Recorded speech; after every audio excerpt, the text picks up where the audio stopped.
Welcome to my YouTube channel world literature. आज जो topic discuss करने वाले हैं वो है discourse on the logic of language by M Nourbese Philip. M Nourbese Philip की ये पोएम है जिसको हम ऑलरेडी डिस्कस कर रहे थे। फर्स्ट पार्ट जो है वो हम डिस्कस कर चुके हैं, उसका लिंक जो है वो आपको डिस्क्रिप्शन में मिल जाएगा। आज इस पोएम का रिमेनिंग पार्ट हम डिस्कस करने वाले हैं एंड इस पोएम को जो है वो कंक्लूड करेंगे। इसके मेजर थीम्स को भी जो है वो डिस्कस करेंगे। हम डिस्कस कर रहे थे discourse on the logic of language. इसमें हमने देखा था कि कैसे जो है वो लैंग्वेज को जो है वो यूज़ किया जाता है, या फिर लैंग्वेज को जो है वो किस तरह से पॉलिटिकल पर्पसेस के लिए जो है वो यूज़ किया जाता है। स्लेव्स को पर्पसफुली जो है वो डिवाइड किया जाता था डिफरेंट एथनो लिंग्विस्टिक ग्रुप्स में, ताकि वो डिवाइड हो जाएं और डिवाइड होकर एक दूसरे के साथ कम्युनिकेट ना कर पाएँ, अपनी प्रॉब्लम जो है वो शेयर ना कर पाएँ, उनका जो मोटिव है या फिर उनका जो पॉइंट है वो वर्ल्ड के सामने ना रख पाएँ, और वो जो है वो वाइट्स के अगेंस्ट रिबेल भी ना कर पाएँ।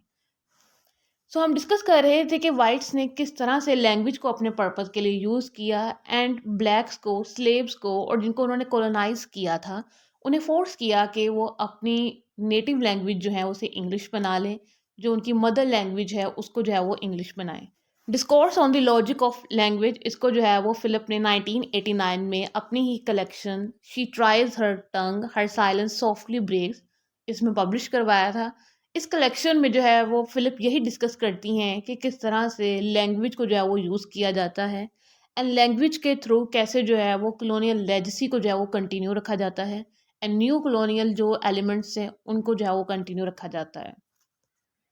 पोएम की रिमेनिंग लाइंस की एक्सप्लेनेशन जो है वो स्टार्ट करते हैं। राइटर ने इसमें कुछ बायोलॉजिकल टर्म्स जो हैं वो टंग के रिलेटेड यूज़ किए हैं। तो फर्स्ट ऑफ ऑल वो 19th सेंचुरी के डॉक्टर्स के बारे में बताती हैं जो कि वाइट्स थे, जिसमें डॉक्टर ब्रोकर आ जाते हैं एंड डॉक्टर वर्नाइसर। अब डॉक्टर ब्रोकर की जो ऑब्जर्वेशन थी या फिर इनकी जो थ्योरी थी वो ये थी कि जितना आपका ब्रेन का साइज़ ज़्यादा होगा उतनी ज़्यादा आप में जो है वो इंटेलिजेंस होगी।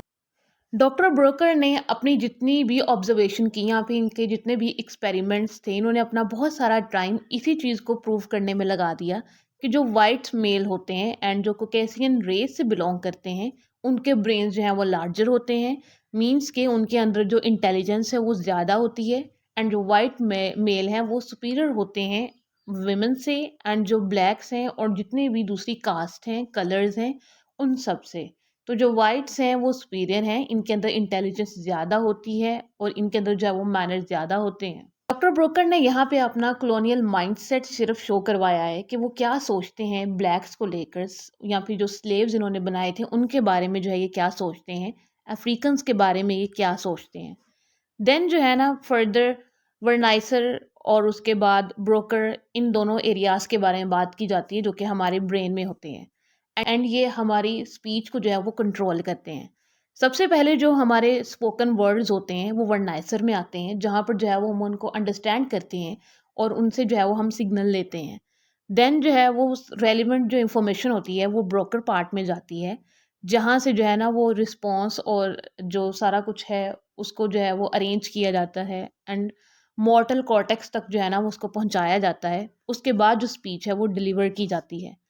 अब जो मॉर्टल कॉर्टेक्स है ये एक्चुअली में कंट्रोल करता है हमारे मसल्स ऑफ स्पीच को, कि हमने कब, कैसे, कहाँ, क्या बोलना है, ये सब कुछ जो है वो मॉर्टल कॉर्टेक्स में जो है वो कंट्रोल किया जाता है।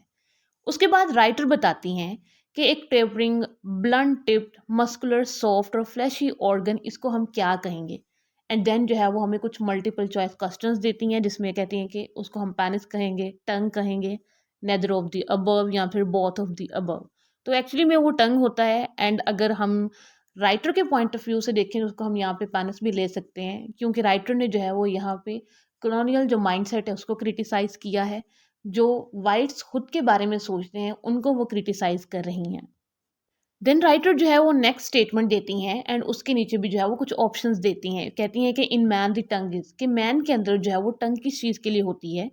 क्या वो टेस्ट के लिए एक प्रिंसिपल ऑर्गन है, या फिर स्पीच को आर्टिकुलेट करने के लिए, या फिर वो एक प्रिंसिपल ऑर्गन है जिससे ऑपरेशन एंड एक्सप्लॉयटेशन जो है वो की जाती है वुमेन की, या फिर ये सभी जो है। तो इसमें से अगर हम पोएम के पॉइंट ऑफ व्यू से देखें तो ये ऑर्गन ऑफ ऑपरेशन भी हो सकता है एंड एक्सप्लॉयटेशन भी हो सकता है, कि जो मेल हैं उनका पर्पस यही है कि उन्होंने जो है वो फीमेल्स को जो है वो एक्सप्लॉइट करना है एंड जो वाइट मेल है वो क्या करता है, ब्लैक फीमेल को जो है वो एक्सप्लॉइट करता है, ब्लैक जो विमेन है उनको जो है वो एक्सप्लॉइट करते हैं। देन राइटर कहती हैं द टंग इज, कि टंग क्या है, ये interwoven of striated muscle running in 3 planes fix to the jaw bone, has an outer covering of a mucous membrane covered with, contains 10,000 words none of which is sensitive to the taste of foreign words। तो यहाँ पे जो option D है वो statement से काफ़ी related लगता है, क्योंकि यहाँ पे जो स्पीकर हैं वो यही कहना चाह रही हैं कि जो टंग है एक्चुअली में उसमें 10,000 बर्ड्स तो हैं, उसमें डिफरेंट मसल्स भी हैं, लेकिन उसके अंदर एक ऐसा बर्ड भी नहीं है या फिर कोई ऐसा पार्ट नहीं है जो उसका बहुत ज़्यादा सेंसिटिव हो फॉरेन लैंग्वेज के लिए। यहाँ पे इंग्लिश लैंग्वेज की बात हो रही है कि हमारी मसल जो है वो इतनी स्ट्रॉन्ग है कि उसके अंदर एक भी सेंसिटिव पार्ट नहीं है जो कि फॉरेन लैंग्वेज को जो है वो रिजेक्ट कर सके, उसे बोलने से जो है ना वो रिफ्यूज़ कर सके।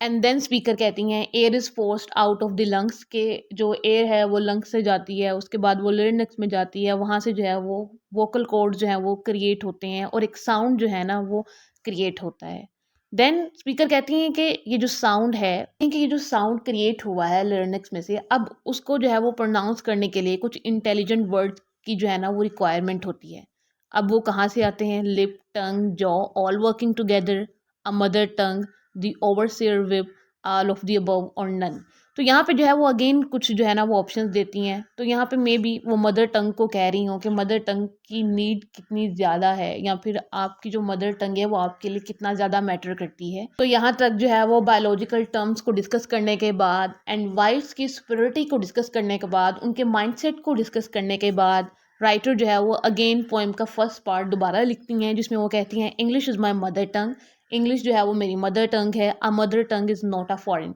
लेकिन अगर इंग्लिश जो है वो मेरी मदर टंग है तो मदर टंग तो जो है वो फॉरेन कभी भी नहीं होती है। मदर टंग वो होती है जो कि आपके कंट्री की लैंग्वेज है, जो कि आपने एक सर्टन एज तक जो है ना वो लर्न की होती है, वो आपकी मदर टंग होती है। देन कहती हैं lang lang language, language anguish, a foreign anguish, English is my father tongue, कि इंग्लिश जो है वो मेरे लिए एक एंग्विश है, मेरे लिए एक स्ट्रेसफुल थिंग है। देन कहती हैं कि इंग्लिश जो है वो मेरी एक फादर टंग है। अगेन दोबारा से लाइन्स जो है वो रिपीट की जाती हैं, a father tongue is a foreign language, की जो फादर टंग होती है वो फॉरेन लैंग्वेज होती है, वो आपकी मदर लैंग्वेज जो है वो कभी भी जो है वो नहीं हो सकती है। Therefore English is a foreign language, तो इसीलिए जो है ना वो इंग्लिश एक फॉरेन लैंग्वेज है, ये वाइट्स की लैंग्वेज है, ये हमारी लैंग्वेज नहीं है। हम अफ्रीकन्स की जो है वो अपनी लैंग्वेज है, हमारी जो है वो अपनी आइडेंटिटी है, हमारी अपनी वोकेबलरी है, हमारे अपने वर्ड्स हैं। तो इंग्लिश जो है वो हमेशा से फॉरेन लैंग्वेज थी और हमेशा जो है वो रहेगी, चाहे उसे जो है वो हम पर ऑपरेशन करने के लिए यूज़ किया जाता रहा है। नॉट अ मदर टंग, तो इंग्लिश जो है वो कभी भी एक मदर टंग जो है वो हमारी नहीं बन सकती है। What is my mother tongue, उसके बाद जो है वो स्पीकर हमारी राइटर अगेन क्वेश्चन करती हैं मेरी मदर टंग क्या है, एंड डिफरेंट जो एसेंट हैं एंड डिफरेंट टर्म्स को वो यूज़ करती हैं और अपनी फ्रस्ट्रेशन को जो है वो शो करवाती हैं लाइन्स में। देन अगेन कहती हैं कि I have no mother tongue, मेरी कोई भी मदर टंग नहीं है, no mother to tongue, no tongue to mother tongue me, I must therefore be tongue dumb, कि मेरे पास एक डम टंग है और वो इंग्लिश है। I have a dumb tongue, tongue dumb, father tongue, and English is my mother tongue, is my father tongue, is a foreign language, language, anguish। कि English जो है वो मेरी मदर टंग बनने की कोशिश तो करती है, लेकिन वो फिर भी हमेशा जो है ना वो मेरी फादर टंग ही रहती है। और इंग्लिश लैंग्वेज जो है वो एक फॉरेन लैंग्वेज है, वो एक एंग्विश है, वो एक एंगर का एलिमेंट है हमारे लिए। स्पीकर अगेन उन्हीं लाइंस को रिपीट करती हैं एंड कहती हैं कि मेरी जो है ना वो कोई मदर टंग नहीं है और एक और टंग जो है वो होनी चाहिए थी जो कि एक मुझे मदर की तरह नरिश करती और मुझे जो है ना वो आइडेंटिटी देती। एंड देन अगेन जो है वो लाइन को रिपीट किया जाता है English is a foreign anguish, कि इंग्लिश जो है वो एक फॉरेन एंग्विश है और ये कभी भी जो है ना वो हमारी मदर टंग नहीं बन सकती, हमारी आइडेंटिटी जो है वो नहीं बन सकती है, चाहे हमें जितना मर्जी जो है वो फोर्स किया जाए। ये हमारे लिए एक फॉरेनर्स की लैंग्वेज है, हमारे ऑप्रेसर्स की लैंग्वेज है, ये वाइट्स की लैंग्वेज है और हम इसको कभी भी जो है ना वो अपनी नेशनल लैंग्वेज के तौर पर जो है वो एक्सेप्ट नहीं करेंगे। इस पोएम में जो मेजर थीम्स डिस्कस किए गए हैं वो colonialism and legacy, power and operation, the politics of language, कि हर चीज़ को तो ऑपरेशन के लिए यूज़ किया जाता रहा था, लेकिन लैंग्वेज को भी जो है ना वो जो कि एक बेसिक चीज़ है जिससे जो है वो आप कम्युनिकेट करते हो, जिससे जो है वो आप एक दूसरे से अपनी फीलिंग्स को शेयर करते हो, उसको भी जो है ना वो ऑपरेशन के लिए यूज़ किया गया था। आई होप कि यहाँ तक ये जो पोएम है वो आपको समझ आई होगी। वीडियो को लाइक, शेयर और चैनल को ज़रूर सब्सक्राइब कीजिएगा। Thanks for watching my channel.